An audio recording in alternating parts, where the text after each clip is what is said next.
हम देखेंगे कि मार्केट होता क्या है। बेसिक हम मार्केट का देखना है।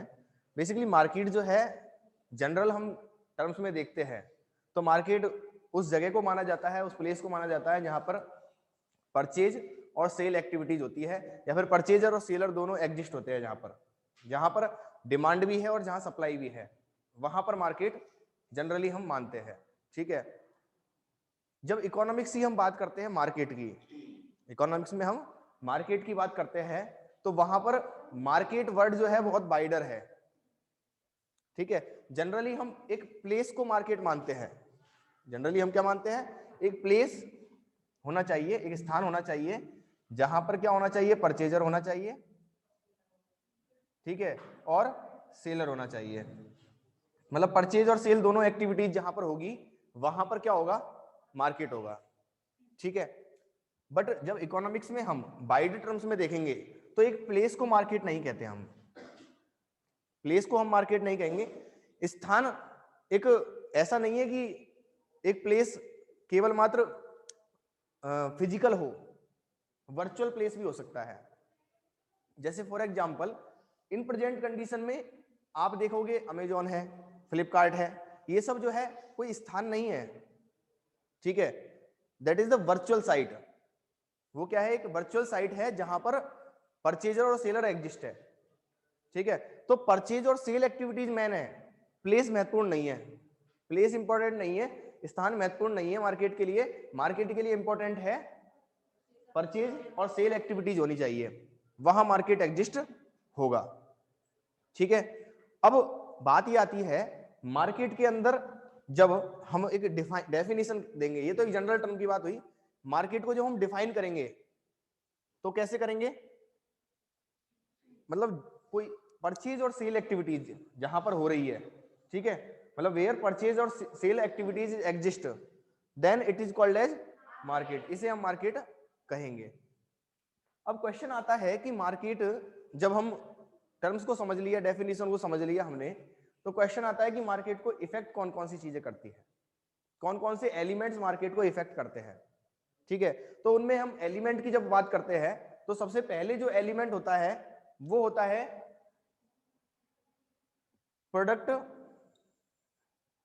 नेचर, या फिर हम कह सकते हैं प्रोडक्ट क्वालिटी।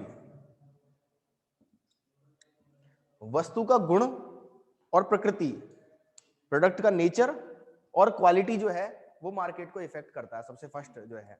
अब कैसे इफेक्ट करता है, मार्केट कितना वाइडर होगा, कितना स्मॉलर होगा, ये किससे इफेक्ट होगा, प्रोडक्ट के नेचर और क्वालिटी से। ठीक है, जैसे फॉर एग्जांपल हम बात करें, जिन प्रोडक्ट की क्वालिटी डाउन होगी या फिर जो है उनका कोई स्टैंडर्डाइजेशन नहीं है, मतलब स्टैंडर्ड नहीं है जिन गुड्स का, उनका मार्केट कैसा होगा, नैरो होगा। ठीक है, मतलब हम जानते हैं, आपने कोई लोकल गुड्स देखे होंगे, लोकल गुड्स, ठीक है, जिनका नाम नहीं होता, वो केवल अपने लोकल मार्केट में एग्जिस्ट होते हैं और लोकल ही सेलर होते हैं उनके बनाने वाले। ठीक है, उनका मार्केट कैसा होता है, नैरो मार्केट होता है। उनके परचेजर और सेलर, ठीक है, नैरो प्लेस में पाए जाएंगे, बहुत कम मात्रा में पाए जाएंगे। ठीक है, और यदि हम बात करें कोई ऐसा ब्रांड, ठीक है, जिसका स्टैंडर्ड है, जो अच्छी वस्तु है, वो क्या होगा, वो पूरे देश के अंदर बिकेगी, पूरे विश्व के अंदर बिकेगी, पूरे वर्ल्ड के अंदर चलेगी वो। ठीक है, तो उसका मार्केट कैसा होगा, वाइडर होगा। तो वस्तु का गुण जितना ज्यादा होगा, क्वालिटी जितनी अच्छी होगी, उतना ही उसका मार्केट कैसा होगा, वाइडर होगा। ठीक है, तो प्रोडक्ट नेचर और क्वालिटी में सबसे फर्स्ट बात है, ठीक है, प्रोडक्ट जो है, क्वालिटी जो है वो यदि ज्यादा होगी तो वाइडर मार्केट होगा। ठीक है, कम होगी क्वालिटी तो नैरो मार्केट होगा। ये तो फर्स्ट बात हुई प्रोडक्ट की क्वालिटी की। ओके, सेकंड बात होती है पोर्टेबिलिटी। सेकंड बात है पोर्टेबिलिटी की, प्रोडक्ट की पोर्टेबिलिटी।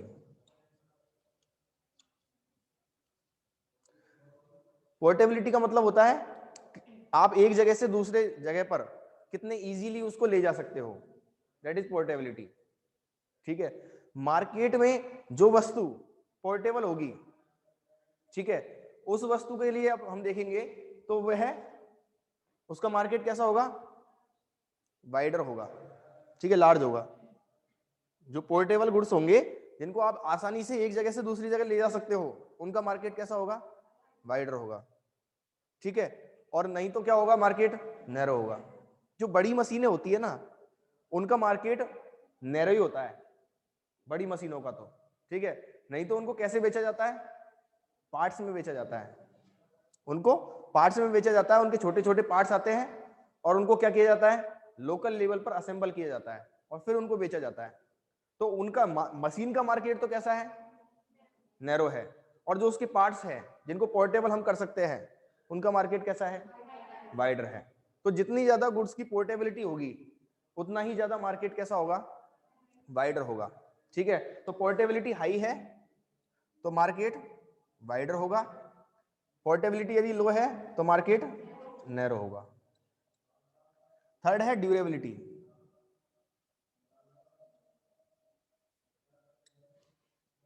ठीक है, ड्यूरेबिलिटी का मतलब है टिकाऊपन, कितनी वस्तु चल पाएगी, मतलब कितने देर तक हम उसे रख सकते हैं। कुछ गुड्स होते हैं पेरिसेबल नेचर के होते हैं, मतलब नाशवान, बहुत जल्दी खराब होते हैं वो, ठीक है। पेरिसेबल गुड्स का मार्केट कैसा होगा, नैरो होगा। जो सब्जियां हम देखते हैं, जो सब्जियां उगती है, ठीक है, उनको लोकल मार्केट में बेचा जाता है। नहीं तो उसके लिए किसकी जरूरत होती है, फिर कोल्ड स्टोरेज की, ठीक है। कोल्ड स्टोरेज से भी वो जो बिकेगी तो वो आसपास के क्षेत्र में बिकेगी, ज्यादा लंबी दूरी तक उसको नहीं लेके जाया जाएगा, ठीक है।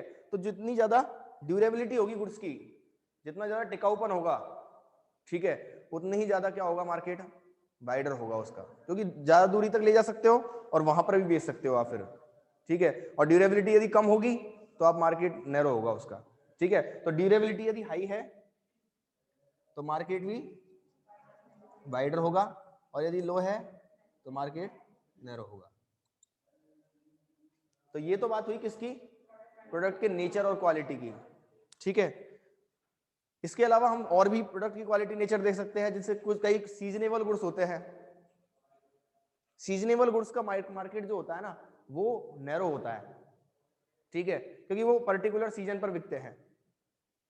और जो हर समय बिकते हैं उनका मार्केट कैसा होता है, वाइडर होते हैं, ठीक है। परचेजर से भी डिपेंड करता है, जिस गुड्स की डेली रिक्वायरमेंट होती है, डेली रिक्वायरमेंट होती है मतलब जो एफएमसीजी गुड्स होते हैं उनका मार्केट वाइडर होता है, ठीक है।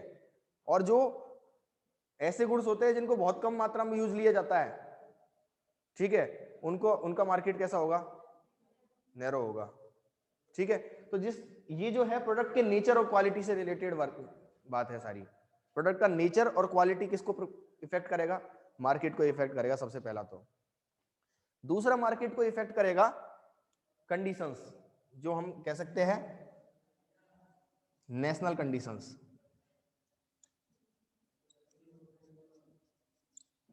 राष्ट्रीय परिस्थितियां।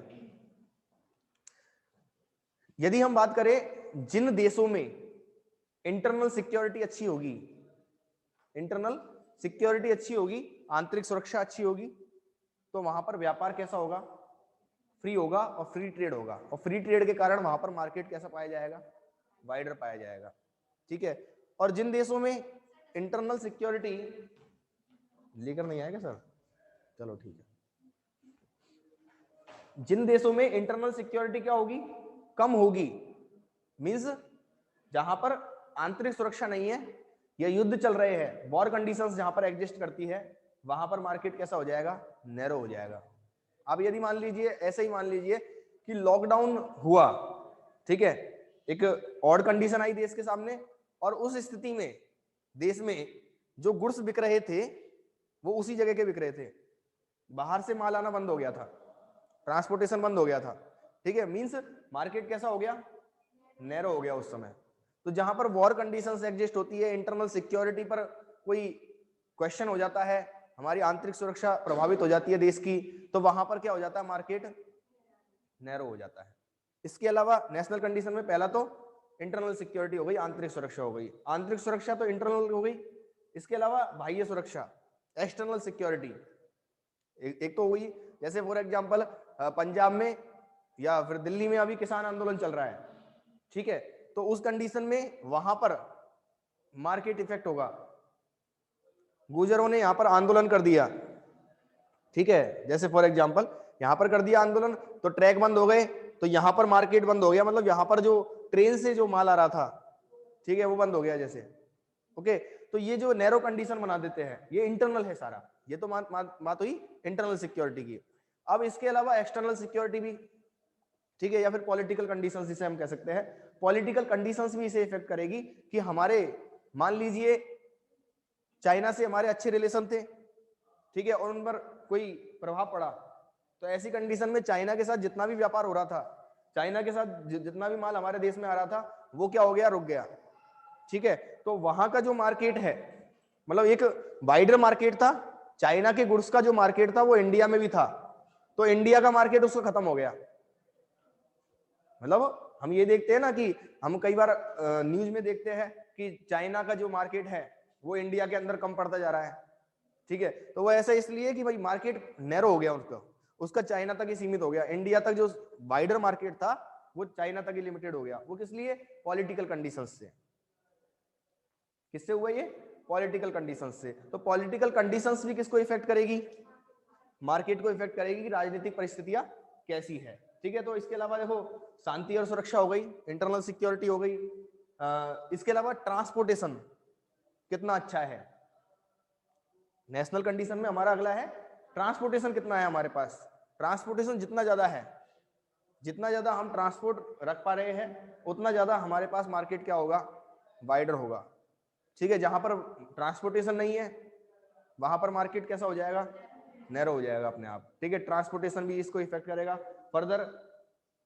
इसके अलावा होता है मनी कंडीशन हमारे पास, ठीक है। क्रेडिट कंडीशन कैसी है हमारे देश की, आप जानते हैं कि जहां पर क्रेडिट अच्छी मिलती है वहां पर लोग उपभोग, कंजम्पशन जो है वो ज्यादा करते हैं। कई इकोनॉमी जो होती है वो सेविंग बेस्ड इकोनॉमी होती है, और कई इकोनॉमी जो है वो कंजम्पशन बेस्ड इकोनॉमी होती है। उपभोग आधारित अर्थव्यवस्था जो कंजम्पशन बेस्ड इकोनॉमी होती है वो जनरली क्रेडिट पर डिपेंड करती है, ठीक है। हम जानते हैं कि लोगों के पास क्रेडिट कंपनीज का फोन आता रहता है कि आप क्रेडिट कार्ड ले लीजिए, ठीक है, ओके। वो किस लिए आता है कि आप कंज्यूम करोगे, उससे आप क्या करोगे, कंज्यूम करोगे, इससे कंजम्पशन बढ़ेगा बेसिकली, इससे क्या बढ़ेगा, कंजम्पशन, और कंजम्पशन बढ़ने से मार्केट बढ़ेगा, ठीक है। यदि क्रेडिट कंडीशंस अच्छी है, लोगों को उधार मिल रहा है, कंज्यूमर को एज वेल एज प्रोड्यूसर को, क्योंकि प्रोड्यूसर बनाएगा क्रेडिट लेके और कंज्यूमर कंज्यूम करेगा क्रेडिट लेके, ठीक है। तो producer as well as consumer को यदि क्रेडिट अच्छी मिल रही है तो क्या होगा, मार्केट वाइडर होगा। मनी सफिशिएंट जो मात्रा है उसमें अवेलेबल है, सफिशिएंट क्वांटिटी में यदि मनी अवेलेबल है लोगों के पास तो मार्केट वाइडर होगा। अब लोग खरीदना तो चाहते हैं परंतु मनी नहीं है, परचेजिंग पावर नहीं है, तो मार्केट कैसा हो जाएगा, नैरो हो जाएगा। तो मार्केट के वाइडर होने के लिए क्या होना चाहिए, मनी कंडीशन या सफिशिएंट मनी कंडीशंस होने चाहिए, क्रेडिट कंडीशंस हमारी अच्छी होनी चाहिए, उधार की व्यवस्था भी हमारी अच्छी होनी चाहिए, ठीक है। तो सफिशिएंट या एफिशिएंट मॉनेटरी स्ट्रक्चर होना चाहिए, क्रेडिट स्ट्रक्चर होना चाहिए हमारे पास, तो जाके हमारे पास मार्केट क्या हो जाएगा, वाइडर हो जाएगा। इसके अलावा गुड्स में, जैसे गुड्स सफिशिएंट मात्रा में अवेलेबल नहीं है, जिसका मान लीजिए प्रोडक्ट है और प्रोडक्ट ही सफिशिएंट मात्रा में अवेलेबल नहीं है तो मार्केट नैरो होना है उसका। तो यदि वस्तु ही कम मात्रा में उपलब्ध है, ठीक है, वस्तु के पास कांस्टेंट लगा हुआ है गुड्स पे कि वो जो है केवल इस जगह पर मिलता है, स्पेशल पर्टिकुलर प्लेस पर मिलता है, तो फिर जो है उसका मार्केट नैरो होना है।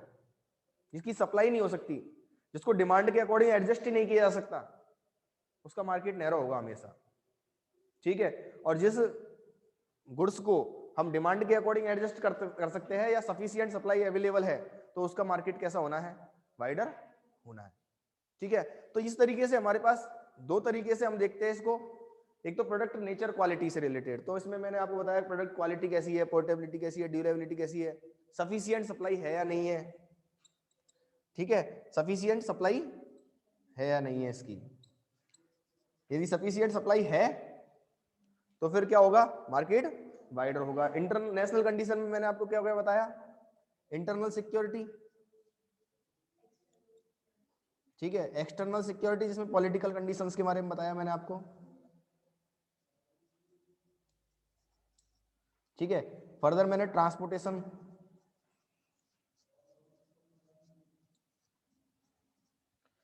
इसके अलावा मैंने बताया credit oblique monetary conditions,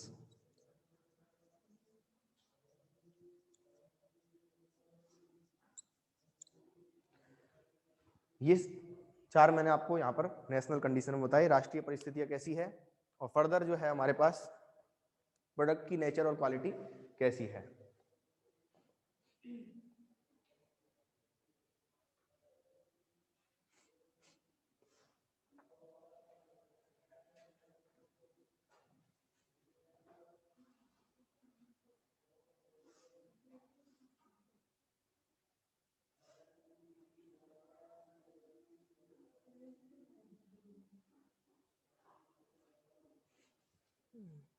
government policies कैसी है आपके पास, ठीक है, मॉनेटरी पॉलिसी है, ठीक है, फर्दर आपकी एक्जिम पॉलिसी है, एक्सपोर्ट इंपोर्ट पॉलिसी है, ठीक है, ट्रेड पॉलिसीज है, ओके। तो ये सारी जो पॉलिसीज है वो कैसी है आपकी, टैक्सेशन पॉलिसी कैसी है, टैक्सेशन स्ट्रक्चर से भी जो है मार्केट इफेक्ट होता है, ठीक है। किसी गुड्स पर यदि ज्यादा टैक्स लगा दिया जाए तो उसका मार्केट नैरो हो जाएगा, ठीक है, या फिर जो है वो उसका मार्केट जो है वो नैरो होने की जगह ऐसा भी हो सकता है वो ब्लैक मार्केटिंग में चले जाए, ठीक है, उसकी उस वस्तु की ब्लैक मार्केटिंग होने लग जाए, लोग उसको छिपाकर ट्रेड करने लग जाए, ठीक है। किसी गुड्स पर यदि मान लीजिए 40-50% टैक्स लगा दे तो गवर्नमेंट लोग क्या करेंगे, लोग उसे ब्लैक में बेचेंगे फिर, ठीक है। तो इसलिए जिस गुड्स में टैक्सेशन स्ट्रक्चर सही है तो उसी अकॉर्डिंग उसका मार्केट भी वाइडर होगा, ठीक है। टैक्सेशन स्ट्रक्चर गवर्नमेंट पॉलिसीज में इंक्लूड हो गए सारी चीजें, ये कि गवर्नमेंट की एक्जिम पॉलिसी कैसी है, एक्सपोर्ट इंपोर्ट पॉलिसी कैसी है, फाइनेंस पॉलिसी कैसी है, ठीक है, फर्दर ट्रेड पॉलिसी कैसी है, इंटरनेशनल ट्रेड पॉलिसी कैसी है, इंटरनल ट्रेड पॉलिसी कैसी है। तो ये सारी पॉलिसी जो है वो मार्केट को इफेक्ट करेगी, ठीक है। तो ये तो बात हुई हमारी कंप्लीट मार्केट कंडीशंस को इफेक्ट करने वाले एलिमेंट्स। हम देख रहे हैं यहाँ पर एलिमेंट्स इफेक्टिंग मार्केट कंडीशंस, ठीक है, बाजार की स्थिति को प्रभावित करने वाले तत्व है ये सारे, ओके। फर्दर हम बात करेंगे आगे क्लासिफिकेशन ऑफ मार्केट। मार्केट को क्लासिफाई कैसे करें हम, मार्केट को क्लासिफाई कैसे करें।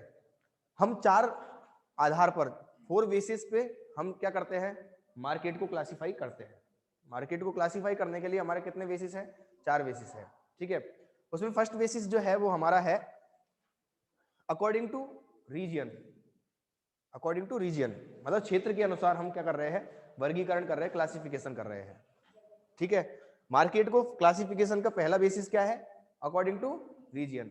अब जब अकॉर्डिंग टू रीजन हम क्या करते हैं, क्लासिफाई करते हैं, तो उसमें सबसे पहला जो मार्केट आता है वो आता है लोकल मार्केट, REGION, ठीक है, रीजन बोलते हैं। तो अभी रीजन के अकॉर्डिंग हम यदि मान लीजिए मार्केट को क्या कर रहे हैं, क्लासिफाई कर रहे हैं, तो इसमें सबसे पहला मार्केट होता है लोकल मार्केट, ठीक है। सेकंड मार्केट होता है स्टेट मार्केट, ठीक है, या रीजनल मार्केट भी कह सकते हैं हम उसको, ठीक है। और फर्दर जो है वो होता है नेशनल मार्केट और फर्दर होता है इंटरनेशनल मार्केट। सबसे पहला मार्केट होता है लोकल मार्केट, जिसमें स्थानीय होता है, जिसमें पेरिसेबल गुड्स बिकते हैं। लोकल मार्केट में कैसे गुड्स बिकते हैं, पेरिसेबल नेचर के गुड्स बिकते हैं, ठीक है। या फिर जो गुड्स कैसे होते हैं, जिनकी क्वालिटी अच्छी नहीं होती है, ठीक है, चीप प्रोडक्ट्स जिसे कह सकते हैं, वो सारे जो है वो किस में बिकेंगे, लोकल मार्केट में बिकेंगे। तो लोकल मार्केट जो होगा वो किसका होगा, जनरली पेरिसेबल गुड्स और चीप गुड्स का होगा, ओके। तो फर्स्ट तो होता है लोकल मार्केट। सेकंड मार्केट होता है स्टेट मार्केट या रीजनल मार्केट जिसे हम कह सकते हैं। उस मार्केट में क्या होता है, वो थोड़ा सा मतलब ड्यूरेबल गुड्स होते हैं इसमें, मतलब रेदर देन जो हमारे पास लोकल मार्केट के गुड्स है उनसे ज्यादा ड्यूरेबिलिटी वाले गुड्स यहाँ पर अवेलेबल होते हैं, ठीक है, थोड़ा सा वाइडर होता है ये मार्केट, जो स्टेट मार्केट है या फिर रीजनल मार्केट है। नेशनल मार्केट की बात करेंगे तो फिर फर्दर स्टैंडर्ड गुड्स वहां बिकेंगे। कैसे बिकेंगे? Standard goods. नेशनल स्टैंडर्ड होते हैं और इंटरनेशनल स्टैंडर्ड होते हैं। जब हम बात करेंगे तो आईएसआई, आईएसआई कैसा स्टैंडर्ड है? इंटरनेशनल स्टैंडर्ड है। ठीक है, तो जब इंटरनेशनल स्टैंडर्ड किसी गुड्स पर लगा हुआ है तो गुड्स इंटरनेशनल बनेगा।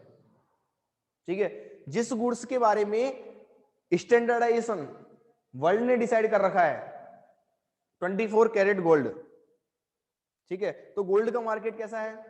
इंटरनेशनल मार्केट है। गोल्ड का जो मार्केट है वो इंटरनेशनल मार्केट है। इंटरनेशनल डिमांड एंड सप्लाई से प्राइस डिसाइड होगा उसका। हम ऐसे भी देख सकते हैं, जिस गुड्स का प्राइस लोकली डिसाइड होगा उसका मार्केट लोकल होगा। ठीक है, या फिर जिस गुड्स का मार्केट लोकल है उसका मार्केट जो प्राइस है वो लोकल ही डिसाइड होगा। उसके लिए हमें इंटरनेशनल डिमांड एंड सप्लाई नहीं देखनी है उसकी, उसमें हमें लोकल देखना है उसका केवल। ठीक है, और उसी तरीके से जो इंटरनेशनल मार्केट के जो गुड्स हैं उनका जो प्राइस है वो इंटरनेशनली डिसाइड होगा कंप्लीटली। पूरे विश्व की मांग और पूर्ति देखी जाएगी। गोल्ड का प्राइस वर्ल्ड डिसाइड करता है, ना कि इंडिया डिसाइड करता है। भारत में भी जो भाव होंगे ना वो वर्ल्ड से प्रभावित होंगे। ठीक है, परंतु लोकल जो गुड्स है उनका विश्व से प्रभाव नहीं पड़ेगा। लोकल गुड्स का आप यदि लोकल गुड्स यदि यहाँ पर राजस्थान में कोई लोकल गुड्स देख रहे हो, ठीक है, तो उस गुड्स की प्राइस जो है उसके लिए demand and supply of China नहीं देखी जाएगी। चाइना के माल की उसी संबंधित उसी से रिलेटेड गुड्स जो है चाइना में, उसकी मांग और पूर्ति उसमें नहीं देखी जाएगी, उसकी डिमांड एंड सप्लाई नहीं देखी जाएगी। तो जितना ज्यादा मार्केट जो है वाइडर होता जाता है उसी अकॉर्डिंग उसका प्राइस भी उसी मार्केट के अकॉर्डिंग डिसाइड किया जाता है। ठीक है, तो पहला जो हमारा क्लासिफिकेशन होता है वो तो किसके अकॉर्डिंग टू रीजन होता है। सेकंड जो क्लासिफिकेशन होता है वो अकॉर्डिंग टू फंक्शन होता है। अकॉर्डिंग टू फंक्शन होता है। तो अकॉर्डिंग टू फंक्शन कैसे डिसाइड करेंगे? अकॉर्डिंग टू फंक्शन, जिस मार्केट में कई मार्केट ऐसे होते हैं जो सैंपल के अकॉर्डिंग होते हैं, कई मार्केट जनरल होते हैं, कई स्पेसिफिक होते हैं और कई स्टैंडर्ड वाले मार्केट होते हैं। चार तरीके से हम यहाँ पर देखेंगे इसको। ठीक है, चार मार्केट देखेंगे किसके अकॉर्डिंग? फंक्शन के अकॉर्डिंग। सबसे पहला मार्केट है जनरल मार्केट, जिसमें आपको सब कुछ मिलेगा, जिसमें आपको सब कुछ मिलेगा। जो भी गुड्स लेने जाओगे आप जनरल मार्केट देखोगे कि आप एक मार्केट में गए, ठीक है, उसमें आपको सारी चीजें मिल रही है। ठीक है, आपको एफएमसीजी गुड्स भी मिल रहे हैं, आपको ड्यूरेबल गुड्स भी मिल रहे हैं, ठीक है, आपको फर्दर और जो गुड्स है, ठीक है, वो सारे मिल रहे हैं। ठीक है, आपको इलेक्ट्रॉनिक अप्लायंस भी मिल रहे हैं, आपको इलेक्ट्रिक अप्लायंसेज भी मिल रहे हैं वहां पर। ठीक है, सारी चीजें जहां मिल रही है वहां पर जनरल मार्केट है। एक होता है स्पेसिफिक मार्केट, एक तो जनरल मार्केट हुआ, ठीक है, और एक हुआ स्पेसिफिक मार्केट। जनरल मार्केट को मिक्स्ड मार्केट भी कहते हैं हम। जनरल मार्केट मिक्स्ड है, उसके अंदर सारी चीजें मिलेगी आपको। ठीक है, और जनरल मार्केट जो देखते हो ना वो आप जनरल मार्केट ही देखते हो। यहाँ पर आप पहली दुकान तो किसी और की है, दूसरी दुकान किसी और चीज की है, तीसरी दुकान किसी और चीज की है। ठीक है, स्पेसिफिक मार्केट भी होता है। आप जब बात करोगे मंडी की, कृषि उपज मंडी समिति, कृषि उपज मंडी होती है, ठीक है, जिसके अंदर क्या होता है? एग्रीकल्चर गुड्स मिलेगा केवल। ठीक है, वहां पर एग्रीकल्चर गुड्स मिलेगा, तो एग्रीकल्चर गुड्स ही मिलना है वहां पर। ठीक है, फर्दर आप देखोगे जैसे जयपुर का जयंती मार्केट, ठीक है, उसमें क्या मिलेगा आपको? इलेक्ट्रिक अप्लायंसेज मिले, इलेक्ट्रॉनिक और इलेक्ट्रिक अप्लायंसेज दोनों आपको मिलेंगे वहां पर। ठीक है, वहां पर यही मिलेगा आपको, है ना? हाँ, दिल्ली, ठीक है। तो आपको कुछ गुड मार्केट जो है वो फिक्स है, वहां पर आपको वही टाइप के गुड्स मिलेंगे, जिस टाइप से जिस पर्पस से आप जा रहे हो उसी गुड्स को मिलेगा। ठीक है, आपको यदि मान लीजिए कोई मोबाइल संबंधी, कंप्यूटर संबंधी जो चीजें हैं, ठीक है, डिजिटल उससे रिलेटेड, तो आप रायसर प्लाजा चले गए तो आपको सारी वही मिलेगी वहां चीजें। ठीक है, तो इसलिए वो मार्केट कैसे मार्केट हो गए? स्पेसिफिक मार्केट हो गए। तो एक तो होता है जनरल मिक्स्ड मार्केट और एक होता है स्पेसिफिक मार्केट। एक होता है सैंपलिंग, मार्केटिंग बाई सैंपलिंग या सैंपलिंग मार्केट। ठीक है, उसमें क्या होता है? लोग जो है वो घूम घूम कर सैंपल दिखाते और बेचते हैं वस्तु को। सैंपल दिखाते हैं और वस्तु को बेचते हैं। ठीक है, ये मार्केट ऐसा नहीं होता कि स्पेसिफिक प्लेस पर नहीं होता, यहाँ पर सैंपलिंग दी जाती है कि जैसे कोई भी वस्तु का जो है वो नमूना दिखाया जाता है कि ये आप ऐसे इसको यूज कर सकते हैं और उसके अकॉर्डिंग फिर उसको बेचा जाता है। That is marketing by sampling. और एक होती है मार्केटिंग बाई, क्या हुआ, अगला होता है marketing by grade. Marketing by grade और स्टैंडर्ड। तो ग्रेड और स्टैंडर्ड के अकॉर्डिंग मार्केट कैसे होता है, वहां पर हर मार्केट मतलब जो गुड्स है उसमें स्टैंडर्ड डिसाइड किया जाता है, ये अच्छी वस्तु है, ये फर्स्ट ग्रेड है, ये सेकंड ग्रेड है, ये थर्ड ग्रेड है। ठीक है, तो इस तरीके से मार्केट में क्या किया जाता है, वस्तु को अलग अलग ग्रेड दे दी जाती है। ठीक है, तो उस ग्रेड के अकॉर्डिंग आप वस्तु को खरीदते हो। ठीक है, जैसे फॉर एग्जांपल आप एलईडी हो गई, एलसीडी हो गई, ठीक है, इस तरीके से ग्रेड दे दी। ठीक है, एलईडी थोड़ी अपर टेक्नोलॉजी है, तो इस तरीके से जब उसे ग्रेड के अकॉर्डिंग बेचा जाता है वस्तु को, तो वहां पर हो गया मार्केटिंग बाय ग्रेड और स्टैंडर्डाइजेशन। ठीक है, ये जो है श्रेणी या प्रमाप, इसे कहते हैं श्रेणी या प्रमाप के अनुसार बाजार। ये हमारे 4 मार्केट क्लासिफिकेशन किसके अकॉर्डिंग होते हैं, फंक्शन के अकॉर्डिंग होते हैं, कार्य के अनुसार होते हैं। इनके कार्य अलग अलग है, एक जनरल चीजें बेच रहा है, एक स्पेसिफिक बेच रहा है, एक सैंपलिंग से बेच रहा है, एक ग्रेड से बेच रहा है। ठीक है, फर्दर अगला जो मार्केट होता है, मार्केट जो क्लासिफिकेशन होता है वो होता है सिचुएशंस के अकॉर्डिंग। अगला होता है सिचुएशंस के अकॉर्डिंग या कंपटीशन के अकॉर्डिंग। सिचुएशंस कैसी है या कंपटीशन कैसा है मार्केट के अंदर। ठीक है, तो सिचुएशन और कंपटीशन में हम जब मार्केट को क्लासिफाई करेंगे तो इसमें सबसे पहला क्लासिफिकेशन होता है परफेक्ट कंपटीशन मार्केट। सबसे पहला क्लासिफिकेशन हुआ इसमें परफेक्ट कंपटीशन मार्केट। ऐसी सिचुएशन जहां पर कंपटीशन बहुत ज्यादा मात्रा में है, जहां पर परचेजर और सेलर भारी मात्रा में अवेलेबल है। ठीक है, परचेजर सेलर इतने ज्यादा है कि गुड्स का प्राइस पूरे मार्केट में सेम है। कोई वस्तु को कम में बेचेगा तो हानि में जाएगा, लॉस में जाएगा। ठीक है, और ज्यादा में बेचेगा तो उससे कोई खरीदेगा नहीं। ठीक है, ट्रांसपोर्टेशन कॉस्ट होती नहीं है वहां पर। ठीक है, तो ये जो मार्केट कंडीशन है वो किसकी है, परफेक्ट कंपटीशन मार्केट की। पूर्ण प्रतियोगिता बाजार वह है जहां पर परचेजर और सेलर भारी मात्रा में है, गुड्स होमोजीनियस है, एक प्रकार का गुड्स है। पहली दुकान पे जाओगे वही गुड्स मिलेगा, दूसरी दुकान पर जाओगे तो ही वही गुड्स मिलेगा, प्राइस सबका सेम है। ठीक है, उपभोक्ता जानता है कि कितने में कौन सी वस्तु खरीदनी है, मतलब कंज्यूमर इज रेशनल, उपभोक्ता जानता है सब कुछ। ठीक है, और विक्रेता भी जानता है, सेलर भी रेशनल है, सेलर भी जानता है कि वस्तु को कितने में बेचना है, और परचेजर भी जानता है कि वस्तु को कितने में खरीदना है। दोनों को ये पता है कि कितने कितने में वस्तु खरीदनी है और बेचनी है। ठीक है, ट्रांसपोर्टेशन कॉस्ट जहां पर है नहीं, ट्रांसपोर्टेशन कॉस्ट होगी तो गुड्स का प्राइस अलग हो जाएगा, एक जगह पर अलग हो जाएगा, दूसरी जगह पर अलग हो जाएगा। पर ट्रांसपोर्टेशन कॉस्ट है नहीं तो होगी नहीं, तो एक जगह पर भी वही प्राइस होगा, दूसरी जगह पर भी वही होगा। परिवहन के कारण ही तो कॉस्ट अलग हो जाती है। ठीक है, यदि ट्रांसपोर्टेशन ही नहीं है तो जयपुर में भी वही प्राइस में मिलेगा और गंगापुर में भी वही प्राइस में मिलेगा गुड्स। ठीक है, तो ऐसी कंडीशन में वहां पर ट्रांसपोर्टेशन कॉस्ट भी नहीं है। तो ये कंडीशन किसको बता रही है, परफेक्ट कंपटीशन सिचुएशन है एक। इस सिचुएशन में परफेक्ट कंपटीशन होगा। सेकंड है मोनोपोली, इसके जस्ट अपोजिट, इसके जस्ट अपोजिट कंडीशन है मोनोपोली, जहां पर सेलर एक है, परचेजर बहुत से हैं। ठीक है, सेलर जो है वस्तु को बेचने के लिए प्राइस को कम करेगा। सेलर यदि वस्तु को बेचना है, सेलर को ज्यादा बेचना है, मतलब परचेजर जो है उससे खरीदेगा, उसकी मजबूरी है क्योंकि एक ही सेलर है। बट यदि सेलर को अपनी बिक्री बढ़ानी है तो उसको भी प्राइस कम करना पड़ेगा। परफेक्ट कंपटीशन में प्राइस कम करने की जरूरत नहीं है, वहां तो कम करोगे तो लॉस हो जाएगा, सेम प्राइस पे बिकेगा। बट मोनोपोली के अंदर यदि आपको अपनी सेल बढ़ानी है तो आपको प्राइस कम करना पड़ेगा, क्योंकि आप ही सेलर हो, खरीदना उसको वहीं से ही है। ठीक है, वो कम परचेज करेगा, ज्यादा कब परचेज करेगा, केवल जब आप प्राइस कम करोगे। ठीक है, तो वो कंडीशन कौन सी है, मोनोपोली कंडीशन।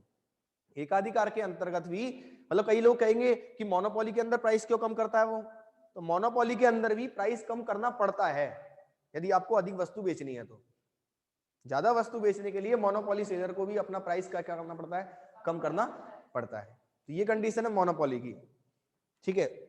एक है ओलिगोपोली, इनके बीच की कंडीशन है ये सारी। एक तो है ओलिगोपोली, एक है डुओपोली, एक है मोनोपोलिस्टिक कंपटीशन और एक है इम्परफेक्ट कंपटीशन। इनके बीच की कंडीशन है मोनोपोली और परफेक्ट कंपटीशन के बीच की अवस्था है। परफेक्ट कंपटीशन में बहुत ज्यादा कंपटीशन है, इतना कंपटीशन है सेम प्राइस मिल रहा है। दूसरी कंडीशन है मोनोपोली, इसके बीच में है एक इम्परफेक्ट कंपटीशन। इम्परफेक्ट कंपटीशन जहां पर मोनोपोली भी नहीं है और जहां पर परफेक्ट कंपटीशन भी नहीं है, वहां पर बीच की अवस्था है जिसे बोलेंगे इम्परफेक्ट कंपटीशन, अपूर्ण प्रतियोगिता। इम्परफेक्ट कंपटीशन क्या है? इम्परफेक्ट कंपटीशन वहां है जहां पर कंपटीशन है बट किसी न किसी तरीके से आपने अपने आप को क्या कर रखा है, अलग कर रखा है उससे। अलग करने का मतलब समझो, आपने अपनी मोनोपोली उसमें बना रखी है। इम्परफेक्ट कंपटीशन और मोनोपोलिस्टिक कंपटीशन को एक तरीके से देखा जाता है, दोनों को समान तरीके से देखा जाता है। इम्परफेक्ट कंपटीशन और मोनोपोलिस्टिक कंपटीशन का जन्म भी एक साथ ही हुआ था, एक साथ ही दोनों का जन्म हुआ था। एक तो अमेरिकन इकोनॉमिस्ट थे और एक ब्रिटिश इकोनॉमिस्ट थे, ठीक है। दोनों अलग अलग जगह पर बैठे हुए थे और आविष्कार एक ही कर रहे थे, नाम अलग अलग दे दिए। एक ने मोनोपोलिस्टिक कंपटीशन दे दिया, एक ने इम्परफेक्ट कंपटीशन दे दिया। 1938 में ही दोनों के रिसर्च पेपर पब्लिश हुए, ठीक है। और दोनों के रिसर्च पेपर में बात वही थी, ठीक है। अब पता नहीं किसने किसका चुराया रिसर्च पेपर, बट दोनों अलग अलग स्टडी कर रहे थे, ठीक है। और दोनों का जो एंड में जो कंक्लूजन आया वो नाम अलग था, बात लगभग समान थी, कुछ कुछ अलग थी बट लगभग समान थी।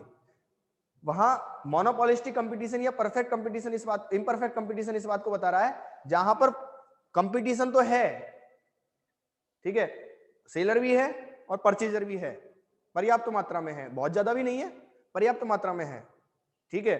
और वहां पर हर सेलर अपनी मोनोपोली बना के बैठा है। कैसे मोनोपोली? ब्रांड मोनोपोली उसे कहेंगे, ब्रांड मोनोपोली, ठीक है।